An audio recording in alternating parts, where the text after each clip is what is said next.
ಶ್ರೀಗುರುಭ್ಯೋ ನಮಃ. ಮಿಥುನ ರಾಶಿ ಪ್ರೇಕ್ಷಕ ಬಂಧುಗಳೇ, ಜುಲೈ ತಿಂಗಳ ಮಿಥುನ ರಾಶಿ ಭವಿಷ್ಯ ನೋಡೋದಾದರೆ, ಈ ತಿಂಗಳಿನ 16ನೇ ತಾರೀಕು ಸೂರ್ಯಗ್ರಹದ ಸಂಚಾರ ನಿಮ್ಮ ಸ್ವಸ್ಥಾನದಿಂದ ಕರ್ಕಾಟಕ ರಾಶಿಗೆ ಸಂಚರಿಸ್ತಾ ಇದ್ದಾರೆ. ಇದರಿಂದ ನಿಮಗೆ ಯಾವುದೇ ತೊಂದರೆಗಳಿಲ್ಲ, ಶುಭಪ್ರದವಾಗಿದೆ.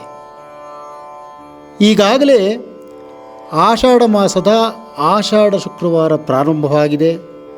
ವಿಶೇಷವಾಗಿ ಹೆಣ್ಣು ಮಕ್ಕಳು ತಾಯಂದಿರು ಅವರವರ ಪದ್ಧತಿಯ ಪ್ರಕಾರ ಆದರದಿಂದ ಮಹಾಲಕ್ಷ್ಮಿಯ ಪೂಜೆಯನ್ನು ಮಾಡಿ ಆಕೆಯ ಕೃಪಾಕಟಾಕ್ಷವನ್ನು ಹೊಂದುವ ಶುಕ್ರವಾರದ ದಿನಗಳು. ಈ ತಿಂಗಳ 10ನೇ ತಾರೀಕು ಗುರುಪೌರ್ಣಮಿ ಹಾಗೂ ವ್ಯಾಸಪೌರ್ಣಮಿ ಇದೆ. ನಿಮಗೆ ಗುರುಬಲವಿಲ್ಲ, ಯೋಚಿಸುವಂಥ ಅಗತ್ಯವಿಲ್ಲ.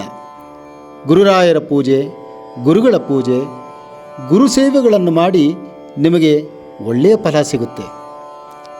ಇನ್ನು 16ನೇ ತಾರೀಕು ಸೂರ್ಯ ನಿಮ್ಮ ಮನೆಯಿಂದ ಮುಂದಿನ ಮನೆಗೆ ಸಂಚಾರವಾಗುವುದರೊಂದಿಗೆ ಉತ್ತರಾಯಣ ಕಾಲ 6 ತಿಂಗಳು ಕಳೆದು ದಕ್ಷಿಣಾಯನ ಕಾಲ ಅಂದಿನಿಂದಲೇ ಶುರುವಾಗಿ 6 ತಿಂಗಳಿರುತ್ತೆ. ಶ್ರಾದ್ದ ಮಾಡುವವರಿಗೆ, ತರ್ಪಣಾದಿಗಳಿಗೆ ಮತ್ತು ದಾನ ಧರ್ಮಾದಿಗಳು ಮಾಡುವುದಕ್ಕೆ ಬಹಳ ಒಳ್ಳೆಯ ಕಾಲ. 24ನೇ ತಾರೀಕು ಅಮಾವಾಸ್ಯೆಯ ದಿನ. ಅಂದು ಜ್ಯೋತಿರ್ಭೀಮೇಶ್ವರ ವ್ರತ. ಆ ದಿನ ಮದುವೆಯಾಗದ ಹೆಣ್ಣು ಮಕ್ಕಳಿಗೆ ಒಳ್ಳೆಯ ಭೀಮನಂಥ ಗಂಡ ಸಿಗಲಿ ಅಂತ ದೊಡ್ಡವರು ಪೂಜೆ ಮಾಡಿಸ್ತಾರೆ ಮಕ್ಕಳ ಕೈಯಲ್ಲಿ.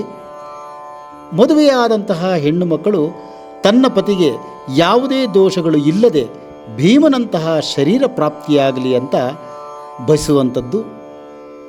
ಹಾಗೆಯೇ ತಾಯಂದಿರು ತನ್ನ ಗಂಡನಿಗೆ ಮೃತ್ಯುದೋಷ ಪರಿಹಾರವಾಗಿ ಆರೋಗ್ಯವಾಗಿ ಇರಲಿ, ದೀರ್ಘ ಸುಮಂಗಲಿಯ ಯೋಗ ಸಿಗಲಿ ಅಂತ ಅಮಾವಾಸ್ಯೆಯ ದಿನ ದೇವರಲ್ಲಿ ಪ್ರಾರ್ಥನೆ ಮಾಡ್ತಾರೆ.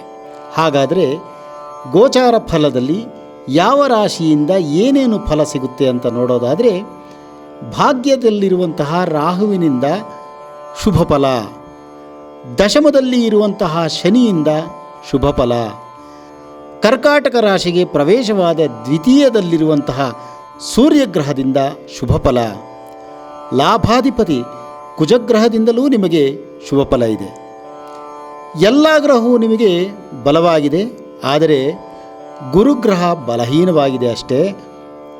ಗುರುವಾರದ ದಿನ ನೀವು ದಕ್ಷಿಣಾಮೂರ್ತಿಯ ಆರಾಧನೆ ಮಾಡಿ, ಗುರುದೇವರ ದರ್ಶನ ಮಾಡಿ, ದೋಷ ಪರಿಹಾರವಾಗುತ್ತೆ. ಶನಿಗ್ರಹ ನಿಮಗೆ ಅಷ್ಟಾಧಿಪತಿ, ಭಾಗ್ಯಸ್ಥಾನದಲ್ಲಿ ಭಾಗ್ಯಾಧಿಪತಿ, ಕರ್ಮಸ್ಥಾನದಲ್ಲಿ ಇರೋದರಿಂದ ನಿಮಗೆ ಶನಿಗ್ರಹದಿಂದ ಯಾವುದೇ ತೊಂದರೆಗಳಿಲ್ಲ. ಸೂರ್ಯನಿಂದ ಧೈರ್ಯ ಸಿಗುತ್ತೆ, ಆರೋಗ್ಯ ಸಿಗುತ್ತೆ, ಯಾವುದೇ ಕೆಲಸ ಕಾರ್ಯಗಳಲ್ಲಿ ಜಯ ಸಿಗುತ್ತೆ.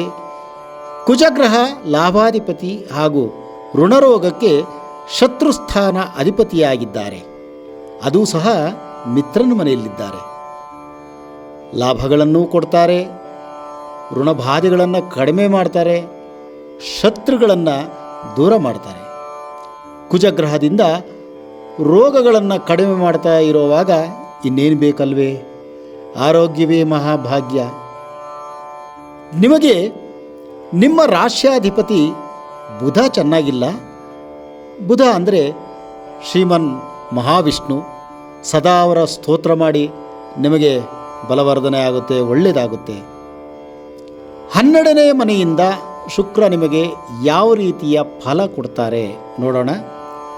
12ನೇ ಮನೆ ಎಂದಾಗ ವ್ಯಯಸ್ಥಾನ ಅನ್ನೋದು ಕಂಡುಬರುತ್ತೆ. ಸಾಧಾರಣವಾಗಿ ನೋಡೋದಾದರೆ ಉತ್ತಮ ಫಲದಾಯಕ, ರೈತ ಬಾಂಧವರಿಗೆ ಅತ್ಯಂತ ಸಂತಸ ವಾತಾವರಣ, ಉತ್ತಮ ಲಾಭ, ಸಾಲಬಾಧೆ ನಿವಾರಣೆಯಾಗುತ್ತದೆ ಮತ್ತು ಮನಸ್ಸಿಗೆ ನೆಮ್ಮದಿ ಸಿಗುತ್ತದೆ. ಈ ತಿಂಗಳು ಅದೃಷ್ಟದ ಛಾಯೆ ಮೂಡಿ ಬರ್ತಾ ಇದೆ. ಯೋಚನೆ ಮಾಡಬೇಡಿ, ಜಯ ಸಿಗುತ್ತೆ. ವ್ಯಾಪಾರದಲ್ಲಿ ಸ್ವಲ್ಪ ಪ್ರಮಾಣದಲ್ಲಿ ವ್ಯತ್ಯಾಸವಾಗಬಹುದು, ಆದರೆ ಹೊಸ ಕೆಲಸದಲ್ಲಿ ಜಯಪ್ರಾಪ್ತಿಯಾಗುತ್ತದೆ. ಈ ಜುಲೈ ತಿಂಗಳು ನಿಮಗೆ ಚೆನ್ನಾಗಿಯೇ ಇದೆ. ಎಲ್ಲರಿಗೂ ಒಳ್ಳೆಯದಾಗಲಿ ಅಂತ ತಿಳಿಸ್ತಾ, ನೀವಿನ್ನು ನಮ್ಮ ಚಾನಲ್ಗೆ ಸಬ್ಸ್ಕ್ರೈಬ್ ಆಗಲಿಲ್ಲ ಅಂದರೆ ಸಬ್ಸ್ಕ್ರೈಬ್ ಆಗಿ, ಲೈಕ್ ಮಾಡಿ, ಶೇರ್ ಮಾಡಿ, ಕಾಮೆಂಟ್ ಬಾಕ್ಸ್ನಲ್ಲಿ ನಿಮ್ಮ ಅಭಿಪ್ರಾಯಗಳನ್ನು ತಿಳಿಸಿ. ನಮಸ್ಕಾರ.